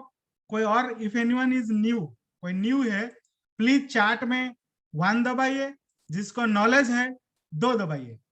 देखते हैं हमारा पार्टिसिपेंट जो है कितना आज। अच्छा, जो न्यू है जिसको ब्लॉकचेन का बारे में मालूम नहीं है वो 1 दबाइए, जिसको ब्लॉकचेन का बारे में मालूम है कुछ भी वो 2 दबाइए। Okay, very good. So I think some partners are new here. ओके, देखिए ब्लॉकचेन आने से पहले मैं ब्लॉकचेन का छोटा सा एक 2 लाइन में एक स्टोरी बोल देता हूं कि ये ब्लॉकचेन आज का डेट में क्यों आया। जो भी लेके आया आप सब जानते होंगे, जैसे कि संतोषी नाकामोतो एंड उसका टीम जो था, इसका मकसद क्या था, किस मतलब किस पर्पस से इसको फर्स्ट जो उन लोग का मिशन एंड विजन था कि ये लोग ट्रांजैक्शंस के लिए लेके आए थे, क्योंकि ये लोग फेड अप हो गए थे बैंकिंग ट्रांजैक्शंस में। बैंकिंग ट्रांजैक्शन में आप सबको भी मालूम है जैसे कि कोई क्रॉस बॉर्डर पेमेंट्स करता है, not inside the country, cross border. Suppose मैं अभी कुछ पेमेंट करना चाहता हूं बाहर कंट्री का, कोई मेरा फ्रेंड है या मेरा कोई रिलेटिव है वो मेरे को पेमेंट करना चाहता है, तो नॉर्मली जो आज का जो प्रोसीजर्स है कैसे है, आप एक स्विफ्ट ट्रांजैक्शन जनरेट करेंगे, उसमें कुछ रेमिटेंसेस फीस भी लगता है 10 to 15%। One thing. Second thing क्या है, उसमें टाइमिंग भी ज्यादा लगता है। टाइमिंग आप देखेंगे कोई आप क्रॉस बॉर्डर स्विफ्ट ट्रांजैक्शंस करेंगे उसमें क्या होता है, मिनिमम 7 days to 14 days तक भी लग जाता है स्विफ्ट ट्रांजैक्शन। कोई चेक डिपॉजिट करेंगे फॉरेन बैंक का जिसका एनआरई व एनआरआई अकाउंट है, वो मिनिमम 21 days से एबव लगता है क्रेडिट होने से। आप देखिए difference. And another thing is that the remittances fee, the transaction fee वो बहुत ज्यादा है। सो इसका ऊपर काम करके तो इनिशियली ब्लॉकचेन टेक्नोलॉजी को लाया गया है। आज का डेट में आप देख सकते हैं विद इन 10 to 30 मिनट्स में बाय यूजिंग ब्लॉकचेन आप वर्ल्ड में किसी का कोई भी पर्सन को आप पेमेंट पे कुछ भी चीज आप ट्रांजैक्शन कर सकते हैं। And you think about the charges is very less, 1 to 2% charges यहाँ पे लगता है ब्लॉकचेन में। ट्रेडिशनल सिस्टम में आपको मिनिमम 10 to 15% का तक भी लगता है, बैंक डिफरेंट बैंक से वेरी होता है ये। ठीक है, अभी हम लोग डिस्कस करेंगे ब्लॉकचेन टेक्नोलॉजी क्या है, ब्लॉकचेन कैसे काम करता है, और एक छोटा सा ब्लॉकचेन के बारे में मैं बोलना चाहता हूँ। Blockchain is a distributed database of immutable records called blocks which are secured using cryptography. It is a distributed database. Distributed क्या है, नेक्स्ट स्लाइड में मैं आपको एक पिक्चर के माध्यम में समझ मतलब डिटेल एक्सप्लेन कर दूंगा। Distributed means power processing is not centralised in a single person, means the processing power और जो भी परमिशंस, जो भी पावर्स है, जो प्रोसेसिंग से वो डिफरेंट नोड्स में डिस्ट्रीब्यूट हो जाता है, नॉट डिपेंड ऑन। सपोज आप पहले जो लोग पुराना, suppose I think 2000 familiar computer technology से 2000 से है। Previously there was a system called centralised database. Data are stored in a single server, so every time server will process the data and it will send to the client or the node, you may call it as a node. But nowadays it is a distributed means in the blockchain environment, suppose if there is 10 nodes for example, so all the 10 nodes having the database and these nodes also having the processing capability. वो लोग का पास database रहता है and वो लोग वो nodes भी processing करते हैं। नेक्स्ट स्लाइड में मैं आपको समझा दूंगा कि कैसे ये नोड्स प्रोसेस करते हैं। It is an open distributed ledger that can record transactions between two parties efficiently and in a variable and permanent way. This is a main thing, it is distributed ledger open to all. आप blockchain में किसी address को जाके उसको search करेंगे, उसमें कितना CRU है, कितना WCRU है, कितना आपका UNTV है, सब मिल जाएगा। In simple terms, a chain of blocks that contain information is called as blockchain, and each node contains the address of next node. Like this, you see.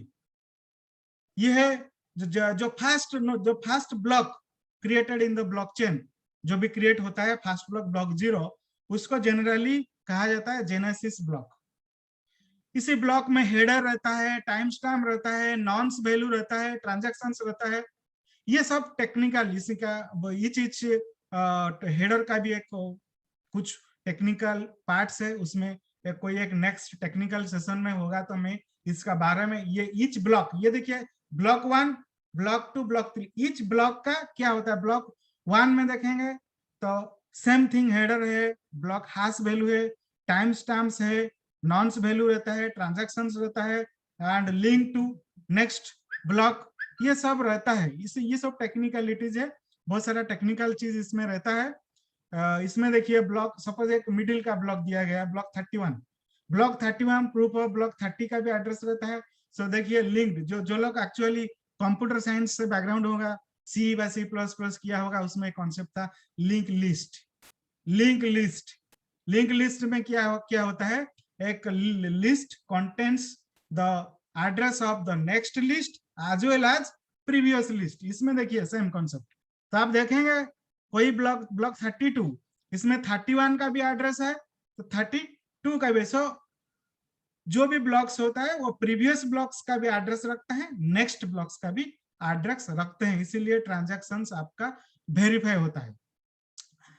So next हम लोग जाके देखेंगे blockchain. This is one general idea of this the blockchain. Then what is the benefit.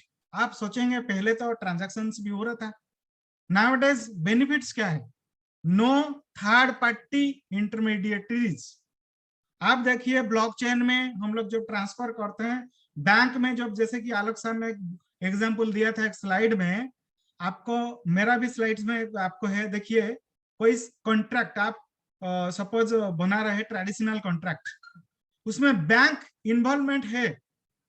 Tripathi sir ने बीच में लिखा था कि हमारा सिविल का वर्क में कॉन्ट्रैक्ट यूज होता है, not only civil for all the works. आप सोचिए कोई पार्टी उसको सपोज मतलब क्या करते हैं, वैलिडेट नहीं कर पाता है. सपोज कुछ उसमें जो भी टर्म्स एंड कॉन्ट्रैक्ट होता है, सपोज आलोक सर मेरा बीच में कॉन्ट्रैक्ट हुआ, उसमें बैंक गारंटी बन गया. सपोज मैं क्या किया, मैं उसमें जो कॉन्ट्रैक्ट होना था मैं किया नहीं, तो आलोक सर क्या करेंगे, आलोक सर जाएंगे बैंक के पास, वो एक चिट्ठी लिखेंगे कि Ratnakar sir has not done all the fulfilment. ये कॉन्ट्रैक्ट को मतलब इनवोक, एक वर्ड वो बोले थे इनवोक कीजिए. इसमें क्या है, इसमें थर्ड पार्टीज बैंक इन्वॉल्वमेंट है, बट ये सिस्टम में ऑटोमेटिक होगा. आप किसी को कोई बोलना नहीं चाहिए, मतलब किसी के पास नहीं जाना चाहेंगे, मतलब ऑटोमेटिकली. तो जो स्मार्ट कॉन्ट्रैक्ट यहाँ पे है वो ऑटोमेटिकली एग्जीक्यूट कर लेंगे. कैसे एग्जीक्यूट करेंगे नेक्स्ट स्लाइड में आपको बताऊंगा. सो हियर ब्लॉकचेन में कोई थर्ड पार्टीज का इंटरमीडिएट अथॉरिटी का रिक्वायरमेंट नहीं है. ग्रेटर ट्रांसपेरेंसी, जैसे मैं बोला कि एक open distributor ledger, high availability, high secured, faster dealing and cost saving. जो फर्स्ट में बोला था, faster dealing and cost saving. Traditional system में आप देखे होंगे जो लोग ऑलरेडी फॉरेन बैंक व फॉरेन कोई स्विफ्ट ट्रांजैक्शंस करते हैं, उन लोग को मालूम है द रेमिटेंसेस फीस जो लोग देते हैं कितना बहुत high. So here remittances fees is very less. I think जो ब्लॉकचेन जो ट्रांजैक्शन फीस आप सबको मालूम होगा कितना, very less, 1%, 2%. Faster dealing blockchain में आप सब तो ऑलरेडी आई थिंक जो लोग दो दबाया था सब लोग को मालूम है कि आप किसी भी पेमेंट बाय ब्लॉकचेन टेक्नोलॉजी में करते हैं मिनिमम 10 मिनट से लेके था within 30 minutes. I think normal days में कुछ ब्लॉकचेन में सपोज ट्रैफिक्स नहीं हो, सपोज नहीं है और कुछ प्रॉब्लम नहीं होता है, तो वो नॉर्मल 10 to 15 मिनट्स में ऑपोजिट पार्टी का पास भी हिट कर जाता है ट्रांजैक्शंस. फिर मिनिमम 3 ट्रांजैक्शंस कंफर्मेशन के बाद वो भी क्रेडिट हो जाता है. सो इसीलिए faster dealing and cost saving, ये जो टेक्नोलॉजी है faster dealing and cost saving, इसका थोड़ा सा हम लोग देखेंगे फीचर्स क्या है. फीचर्स देखिए, ब्लॉक पब्लिक डिस्ट्रीब्यूटर लेजर, जैसे कि बोला गया है कि पब्लिक, आप ब्लॉकचेन में किसी का भी डिटेल्स आप देख सकते हैं उसका पास क्या है. वो सपोज जैसे कि कोई फ्रॉड नहीं कर पाएगा कि मेरा पास इतना है, मैं क्या करूंगा कि फॉल्स कुछ दे के जो प्रॉपर्टी में बैंक गारंटी और बैंक से लोन नहीं पाएगा, क्योंकि इसमें ट्रांसपेरेंसी मेंटेन होता है ब्लॉकचेन में.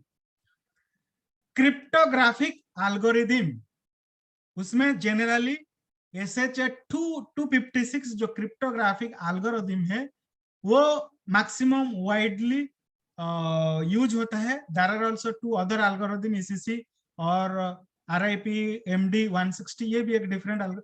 Cryptography is a techniques. Cryptography में क्या होता है, जनरली हम लोग जो भेजते हैं वो एक डिफरेंट कोड में कन्वर्टेड हो जाता है by using the cryptographic techniques. So उसमें क्या होता है, जैसे कि आप हमारा जो ब्लॉकचेन है उसमें आप लोग को मालूम होगा एक प्राइवेट की जनरेट होता है, एक पब्लिक की. उसमें सेम कॉन्सेप्ट, प्राइवेट की एंड पब्लिक की जनरेट होता है. उसमें P2P handshaking pipe chap protocol उसमें काम करता है. उसमें बहुत सारा इंटरनल ट्रांजैक्शंस, बहुत सारा एल्गोरिथम उसमें काम करता है एक ट्रांजैक्शन को वेरीफाई करने के लिए. And the consensus algorithm which is used generally POW. POW means proof of work. Bitcoin network generally use करता है POW का जो एल्गोरिथम है. POS means proof of stake. DPoS, delegated proof of stakes, proof of transfer, proof of legitimate. ये there are also some other protocols are there, but generally normally क्या होता है, proof of work, proof of stake protocol होता है. मैं question पूछूंगा, हमारा जो क्रिप्टो यूनिट का जो ब्लॉकचेन है, इसमें कौन सा प्रोटोकॉल यूज हो रहा है? कोई जानता है तो रिप्लाई दीजिए चैट में. हमारा जो क्रिप्टो यूनिट का ब्लॉकचेन जो बनाया गया है, our is DPoS. Exactly, Tripathi sir ने लिखा our is DPoS, not POW. POW used by blockchain network. हमारा जो नेटवर्क है क्रिप्टो यूनिट ब्लॉकचेन का, हमारा कंपनी का, that is DPoS, delegated proof of stake algorithm. Okay, very good. So mining generally आप एक मतलब टर्म सुने होंगे, माइनिंग. जनरली इसको बहुत लोग भी हाईलाइट करते हैं, हम मैं माइनिंग करता हूं, मैं ये करता हूं. तो माइनिंग क्या है? Yes, bitcoin is used proof of work. I know we are using delegated proof of stake. Yes. Mining क्या है? Mining is a process to verify the transactions and recording them on to the public ledger. जो nodes होता है ना, जो node, the nodes actually verify the transactions and record means write them into the blockchain network. So can you tell, किसको मालूम है हमारा जो ब्लॉकचेन है, क्रिप्टो यूनिट ब्लॉकचेन, इसमें कितना नोड होता है? नोड है ऑलरेडी एग्जिस्टिंग. हमारा क्रिप्टो यूनिट ब्लॉकचेन का कितना नोड होता है फॉर वेरीफाइंग द ट्रांजैक्शंस? किसको मालूम है तो आप लिख सकते हैं. रिसेंटली मारिया मैडम भी एक मीटिंग में बोला था. टोटल कितना नोड है हमारा ब्लॉकचेन में? 5 नोड है. 5 नोड है. 5 नोड है. ओके, आलोक प्रसाद जी बात करता है. यस. सो नेक्स्ट हम लोग जाएंगे. देखिए, this is the real scenario. Centralised network. There was previously the technology like that, centralise. You see, centralised network में क्या होता है? एक सर्वर होता है. आप सोचे होंगे 2000 में और उसी 2004-5 उसी पीरियड में maximum industry, maximum corporate, they were using this technology, centralise. एक सर्वर होता है, ऑल आर नोड्स, मतलब दे आर जनरली, हम लोग टेक्निकल टर्म में उन लोग को बोलते हैं Dom terminal. Dom DUMB. Dom means उन लोग का पास कोई प्रोसेसिंग कैपेबिलिटी नहीं रहता है. एंटायर प्रोसेसिंग डिपेंड होता है सिंगल मशीन में. ये देखिए जो सेंटर में है, ये है सर्वर, उसको बोला जाता है.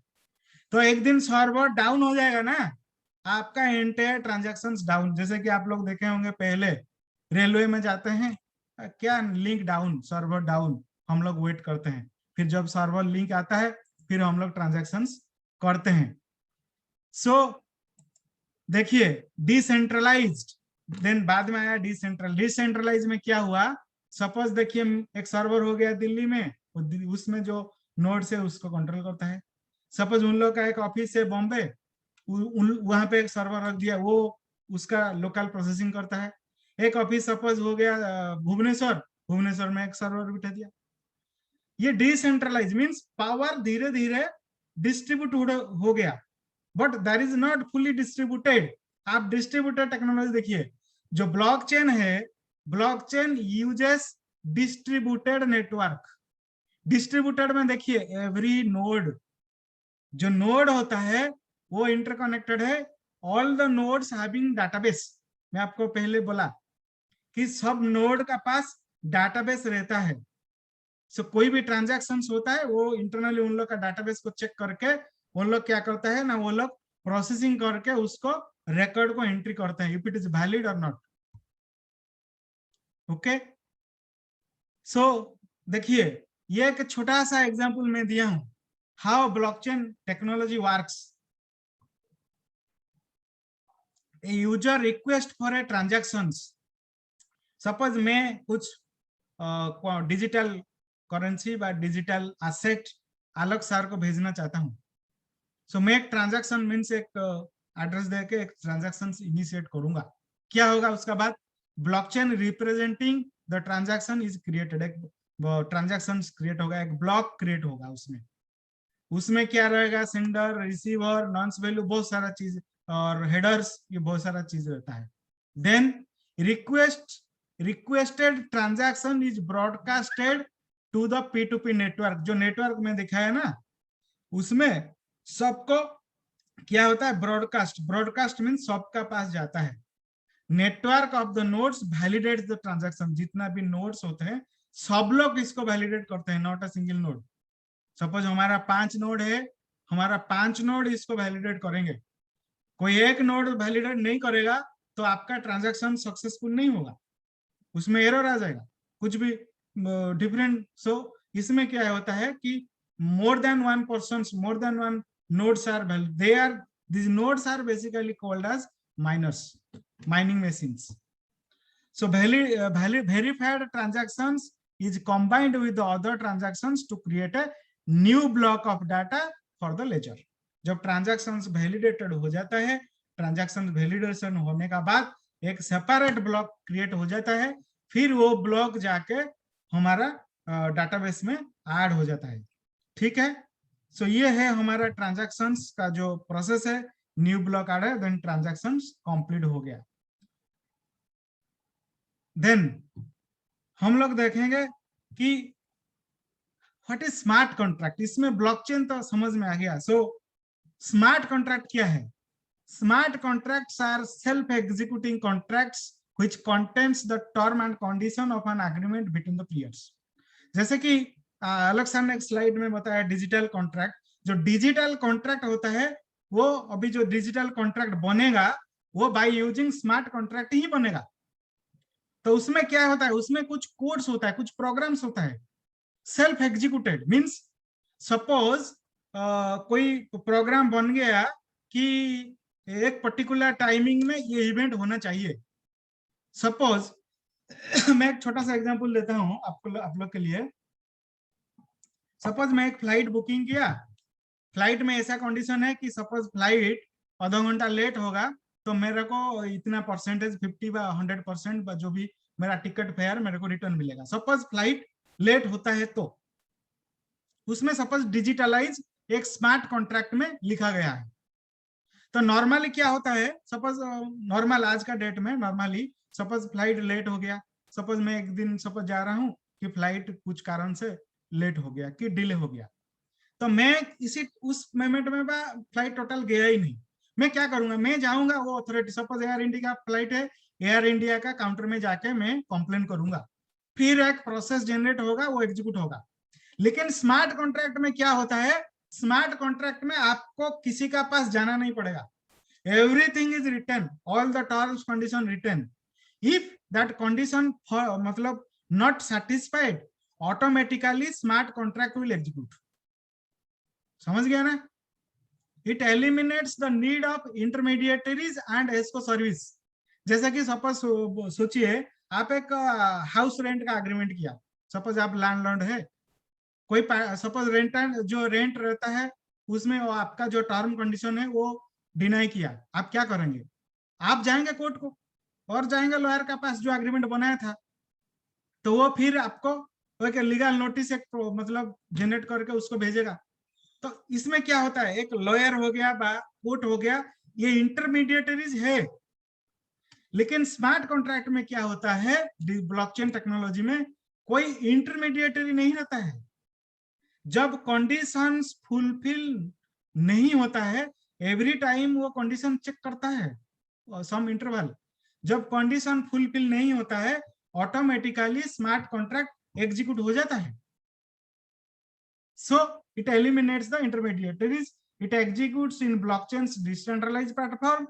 Smart contract help you to exchange money, property, share, anything you can transfer between the parties without the use of middleman. ये देखिए एक सिंपल एग्जांपल हो गया, 2 पर्सन्स आ गया, कॉन्ट्रैक्ट हो गया, उसमें प्रोग्राम्स लिखा गया है, जब फुलफिल नहीं होगा तो वो ट्रिगर मीन्स एग्जीक्यूट हो जाएगा। सो रेगुलेटर्स उसमें वॉच कर रहे हैं ब्लॉकचेन टेक्नोलॉजी में। सो कोई यहाँ पे कोई इंटरमीडिएटरीज नहीं चाहिए। जैसे कि देखिए स्टेप 1 में क्या हुआ, कोडिंग हो गया स्मार्ट कॉन्ट्रैक्ट्स का।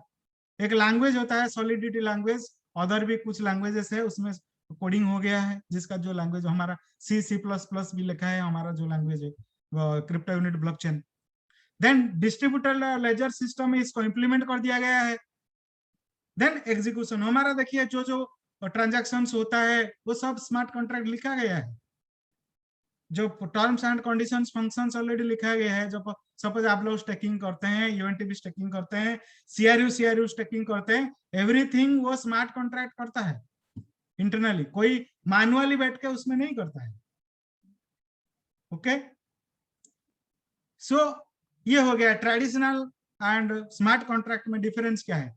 Traditional physical contract such as those created by legal professionals by the today contains legal language on a vast amount of printed documents। आप देखेंगे कोई कॉन्ट्रैक्ट बनाएंगे, आप जाएंगे तो लॉयर के पास, वो एक छोटा सा कॉन्ट्रैक्ट को बहुत सारा एक लंबा 2-3 पेज का बना देगा।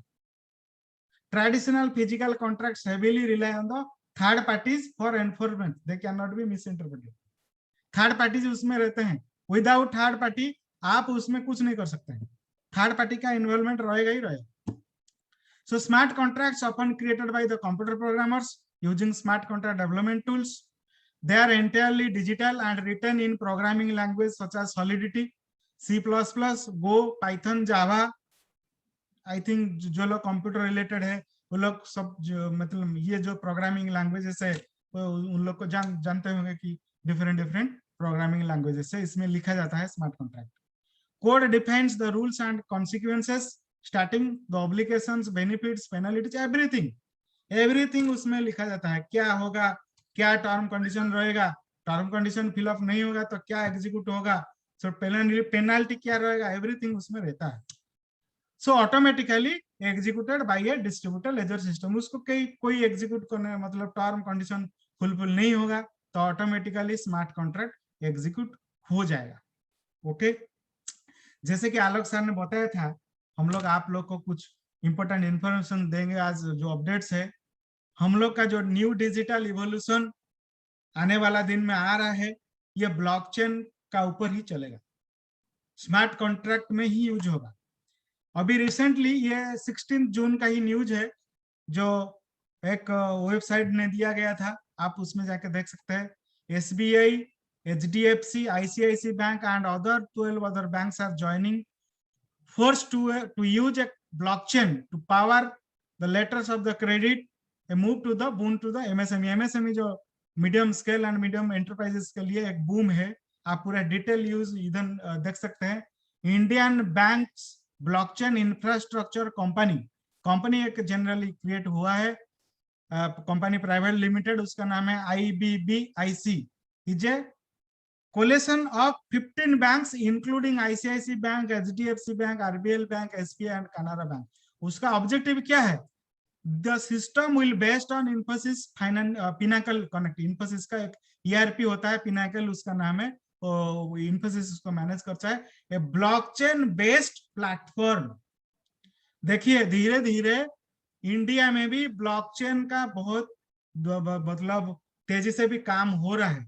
आप जब इंडिया में धीरे धीरे ये entire system, banking system blockchain technology में आ जाएगा, हमारा डिजिटल गारंटी हो बा WCRUS2 हो, वो एवरीथिंग स्मार्ट कॉन्ट्रैक्ट बा एवरीथिंग हमारा डिजिटल एसेट्स है, ये इसमें वेरीफाइड धीरे धीरे आगे होने का बहुत पॉसिबिलिटी, बहुत चांसेस है।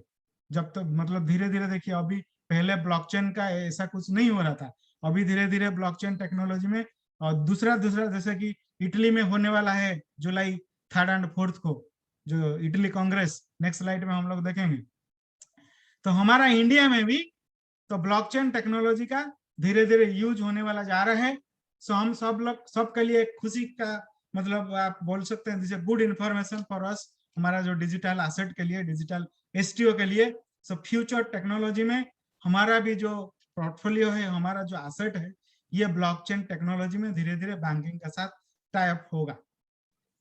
ओके, सो आलोक सर, मैं आपको रिक्वेस्ट करूंगा, हमारा जो कांग्रेस इटली का जो प्रमोशंस है, आप थोड़ा ये प्रमोशंस का बारे में बताइए। So welcome Alok Prasad sir once again to the dais. तो सर सारे के सारे जिन लोग ने ये न्यूज को देखे हुए हैं कि ब्लॉकचेन सिस्टम का यूज जो कि पब्लिक सेक्टर बैंक और प्राइवेट बैंक ये मिलके आगे इसका यूज करने वाले हैं, जिसका अवधि दिया गया है कि 30 जून तक। ये कंपनी मई महीना के 2021 में को ये ऑलरेडी इनकॉर्पोरेटेड हो चुका है। सारे के सारे जो पार्टनर रहेंगे इसमें, जो सारे के सारे बैंक्स रहेंगे, उन लोग को 30 दिन के अंदर पैसा डिपॉजिट करके इस कंपनी को डेवलप करने के लिए इंस्ट्रक्शन प्रोवाइड किया गया है।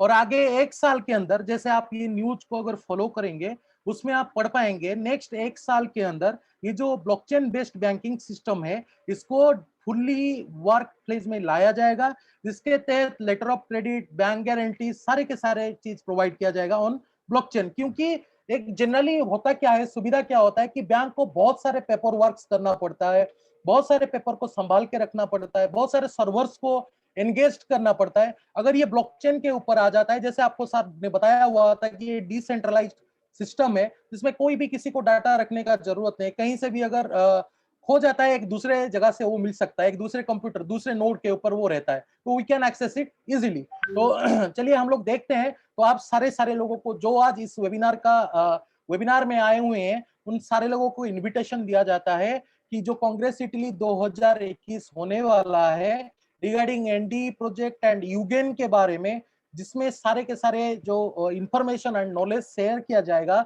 बहुत सारे न्यूज एंड सरप्राइजेस वहां पे हम लोग के लिए है। एक सरप्राइज जो है आगे चल के हम लोग उसके ऊपर भी बात करने वाले हैं। अभी ये आपके लिए जो इंग्लिश लैंग्वेज में कांग्रेस इटली होने वाला है, जिसका लाइव स्ट्रीमिंग टिकट 65 यूनिट, अगर बैक ऑफिस से हम लोग 65 यूनिट पे करते हैं तो इस जो इवेंट होने वाला है, इस इवेंट में हम लोग देख पाएंगे कि क्या क्या नॉलेज शेयर किया जा रहा है, क्या क्या न्यूज वहां पे हुआ रहा है, और क्या क्या इस प्रोजेक्ट के अंदर क्या क्या सुविधा हम लोग को मिलने वाला है, क्या क्या नया प्रोजेक्ट इसमें जुड़ने वाला है। बहुत सारी इंफॉर्मेशन हम लोग को वहां से मिलने वाला है। तो I just want to urge you each and everyone, please purchase the ticket and having part of this event. और इस इवेंट को बहुत ही ग्रांट बनाते हैं, क्योंकि हम लोग का जो सारे के सारे इवेंट होता है उसमें बहुत सारे नॉलेज और बहुत जो सारे के सारे जो टॉप लीडर होते हैं, जो स्ट्रेटेजिक डिपार्टमेंट से होते हैं, और जो सीईओ है हम लोग का अंद्रे कोर्बातोव सर भी वहां पे जा रही है जो प्रोजेक्ट को लॉन्च करवाने के लिए इन इटली। जैसे हम लोग देखेंगे आगे चल के बहुत सारी इसके ऊपर वेबिनार भी आएगा। इसका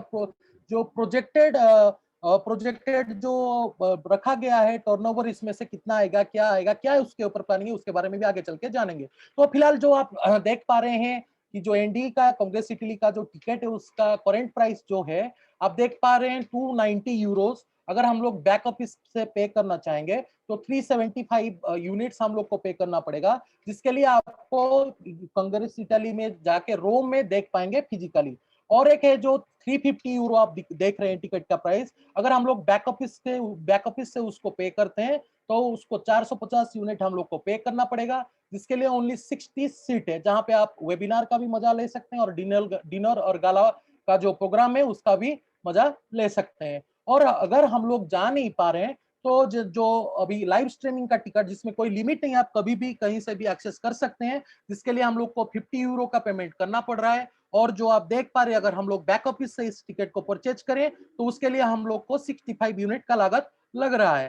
तो उसके साथ हम लोग ये तीनों के तीनों जो टिकट आप देख पा रहे हैं, अगर हम लोग कोई भी टिकट एक्सेस करते हैं, हम लोग को एक टेलीग्राम बोट, जो कि एक आर्टिफिशियल इंटेलिजेंस बोट सिस्टम है, जिसको इंटीग्रेट किया गया है हम लोग के एक्सचेंज और ब्लॉकचेन के साथ। तो हम लोग को रियल टाइम हम लोग क्या क्या इसमें फायदा पाने वाले हैं उसके लिए आगे चल के देखते हैं, जिसका आज तो फ्री है, आगे चल के इसके लिए चार्जेस आपको लगने वाला है। फिलहाल जो अभी टिकट खरीदेंगे कांग्रेस इटली का, उन लोग के लिए ये फ्री है, जो प्रीमियम सर्विस है वो यूज कर सकते हैं। तो जनरली आप यहाँ पे 2 फंक्शन हम लोग देख पा रहे हैं। आपके हाथ में अगर आपका फोन है तो आप टेलीग्राम एप्लीकेशन को ओपन कीजिए और उसमें टाइप कीजिए। अगर आप करना चाहते हैं तो मैं +1 करिए, तो ताकि मैं स्टेप बाय स्टेप आपको गाइड कर सकूं और आप इसका यूज कर सकें और देख सकें कि बेसिक फंक्शन में क्या क्या हम लोग को मिलने वाला है।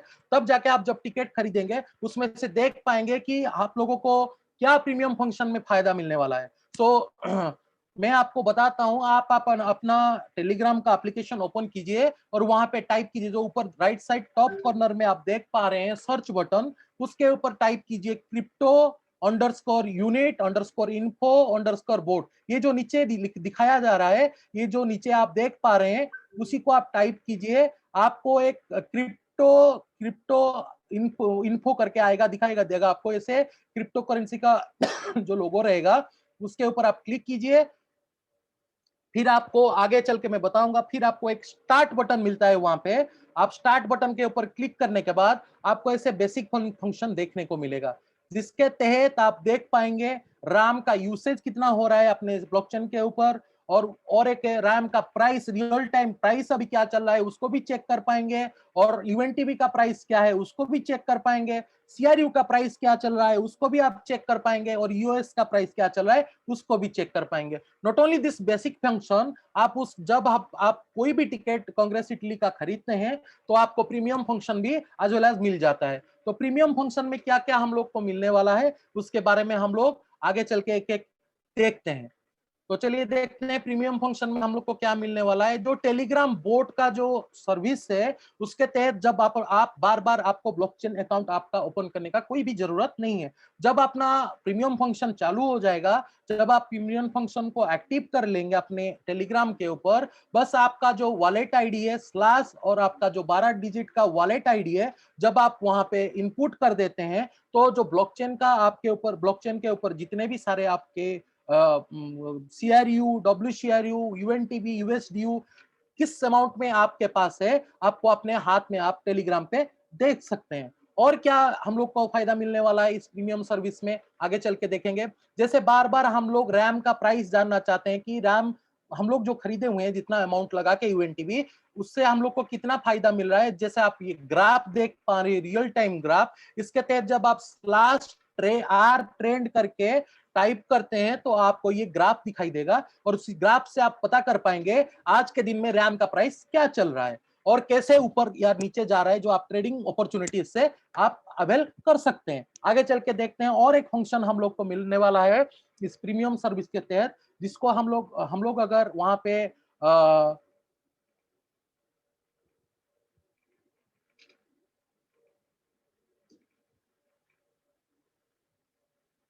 तो आप जो देख पा रहे हैं प्रीमियम फंक्शन के अंदर और एक आपको ट्रेमेंडस अपॉर्चुनिटी मिलने वाला है। जब आप वहां पे टाइप करते हैं /ARBEOS, तब आप देख पाएंगे आर्बिट्रेज ट्रेडिंग एक बोला जाता है जो ट्रेडिंग सिस्टम में है। आप यहाँ पे एक पिक्चर के तहत देख पा रहे हैं जो ईओस का प्राइस है वो बाइनेंस के ऊपर 5.35 यूएसडी डॉलर के ऊपर है, और जो ईओस का प्राइस वो यूनिटेक्स में है 6.99। अगर हम लोग बाइनेंस से उस ईओस को खरीद के यूनिटेक्स में उसको बेच देते हैं तो 1.14 यूनिट, $1 जो 1.14 यूएसडी का हम लोग प्रॉफिट जनरेट कर पा रहे हैं। ऐसे मान के चले कोई 4-5 एक्सचेंज के ऊपर ये सेम चीज जब ट्रेड होता है, जैसे आप अभी अपने स्क्रीन के ऊपर देख पा रहे हैं, कोई अगर यूनिटेक्स में यूएस और यूएसडी का पेयरिंग का प्राइस अगर 5.5576 चल रहा है, तो बाकी चारों एक्सचेंज के ऊपर आप देख पा रहे हैं जो क्राकेन में चल रहा है 5.1404,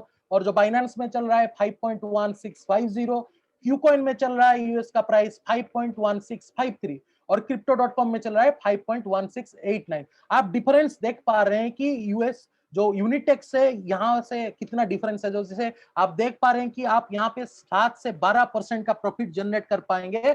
यू हैव टू पे only a little bit of, जैसे एक्सचेंज प्राइस देके आप लेके बाइनेंस से हो या क्राकेन से हो या क्यूकॉइन से हो, आप लेके यूनिटेक्स में बेच सकते हैं, और वाइस वर्सा भी कर सकते हैं, यूनिटेक्स से खरीद के बाकी दूसरे एक्सचेंज में उसको भी बेच सकते हैं। ये है प्रीमियम फंक्शन, जिस प्रीमियम फंक्शन को हम लोग को कांग्रेस इटली का कोई भी अगर टिकट खरीदते हैं, हम लोग को 31/7/2021 तक इसका हम लोग यूटिलाइज कर पाएंगे, और इस सुविधा को अब उपलब्ध करके हम लोग ट्रेडिंग अपॉर्चुनिटी लेके जितना भी हम लोग खर्चा कर रहे होंगे टिकट को लेने के लिए, या कोई अगर फिजिकली जाना चाहता है वो आराम से इस खर्चा से निकाल सकते हैं। तो ये है टोटली आप जो देख रहे हैं टेलीग्राम बोट, शायद आप अपने जो टेलीग्राम चैनल में डाउनलोड करिए और इसका फंक्शन को आप देखिए, क्या क्या फंक्शन इसमें इंटीग्रेटेड किया गया है, डिजाइन किया गया, और भी बहुत सारे ऑप्शन आने वाला है, और भी इस प्रोजेक्ट में बहुत सारे नए नए चीज जुड़ने वाले हैं। आप अगर ये कांग्रेस इटली का जो इवेंट है आप अगर जब अटेंड करेंगे, ये सारे के सारे इंफॉर्मेशन, ये सारे के सारे चीज आपको